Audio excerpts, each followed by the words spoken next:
안녕하세요. 모닝쇼 김은별입니다. 간밤에 뉴욕 증시는 혼조세로 거래를 마쳤는데요. 지금 미국에서는 인플레이션이 둔화하고 있다는 지표들이 확인되는 가운데 지역은행의 리스크도 다시 한번 수면 위로 떠오르고 있습니다. 먼저 첫 번째로 일단 소비자 물가지수가 예상치보다 하회하는 그런 모습들이 나왔다면 이번에는 생산자 물가지수 역시나 하회하게 되면서 이런 부분들이 시장을 일단 지지해주는 역할을 했는데요. 이렇게 혼재된 지표들이 상당히 많이 나오고 있습니다. 시장에서 어떤 지표를 주목해야 될지 오늘도 뉴스 보면서 출발해보겠습니다. 네, 오늘 첫 번째 소식은요. 바로 미국의 4월 PPI 생산자 물가지수가 될 것 같은데요. 전년 대비 2.3% 증가하게 되면서 전망치를 하회하는 모습이었습니다. 네, 이렇게 생산자 물가지수까지 함께 둔화되는 모습이었고요. 전년 대비 상승률이 3월에 2.7%를 기록했기 때문에 이보다 축소된 2021년 1월 이후 가장 낮은 수준을 기록했습니다. 전월 대비 오름폭도 월스트리트 저널이 집계했던 전문가 전망치 0.3%를 하회하는 모습이었는데요. 그리고 근원 PPI도 살펴보실까요? 변동성이 큰 에너지와 식품 가격을 제외한 근원 PPI는 같은 기간 3.2% 증가하는 모습이었습니다. 네, CPI와 더불어서 PPI까지도 이렇게 전반적으로 둔화세를 기록하게 되면서 결국에는 연준의 금리 인상에 속도 조절이 들어갈 것이다라는 분석으로 이어지고 있는 상황인데요.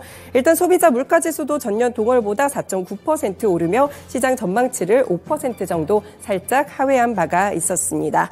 네, 향후에 물가 추이를 무조건 낙관할 수는 그렇지만 없다고 보고 있는데요. 서비스 물가가 진정되지 않는다면 인플레이션이 고착화될 수 있다는 우려까지도 함께 나타나고 있습니다.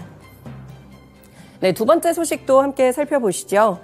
네, 영란은행이 이번에 금리 인상을 단행했는데요. 이번에는 베이비 스텝을 밟는 모습이었습니다. 추가 인상에 대해서도 다시 한번 이렇게 이야기를 하는 모습이었는데요. 지금 연준에 이어서 영란은행 역시나 빠르게 좀 금리 인상을 하는 모습들이 펼쳐지고 있습니다. 네, 영란은행을 좀 살펴보시면 일단 기준금리를 베이비 스텝으로 밟으면서 만약 물가 상승 압력이 지속된다면 추가적인 금리 상승으로 이어질 수 있다고 보고 있는 것인데요. 금리가 이제 4.25%에 4.5%까지 오르게 됐고요. 시장 예상치와는 부합하는 조치였습니다. 그래서 영란은행은 2021년 12월부터 12차례 연속 금리를 올리게 됐는데요. 이번 회의에서도 9명 가운데 이 2명이 동결을 주장하기도 했습니다. 7명은 아직까지 인상에 대한 부분들을 살펴보고 있는데요. 15년 만에 물가에 대한 부분들 금리가 최고치까지 올라간 가운데 골드만삭스에서는 8월 5% 정도의 금리에 이를 것이라는 영란은행의 관측까지 함께 나타나고 있습니다.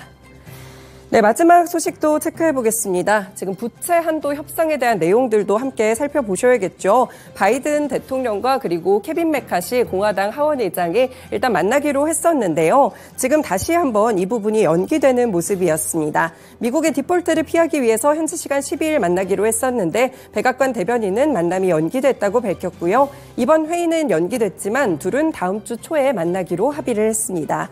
사안에 정통한 한 소식통은 회동 연기가 오히려 긍정적인 발전이라고 말을 했고요. 만남이 진척되고 있다며 직원들은 계속 만나고 있고 단지 지도자들을 다 모이게 하기에는 적절한 때가 아니다라고 봤습니다. 이런 가운데 미국 최대 은행인 JP모건 체이스의 제이미 다이먼 최고 경영자는 이 현지 시간으로 11일 디폴트 가능성에 대해서 전시 상황실을 가동 중이라고 밝히기도 했었고요.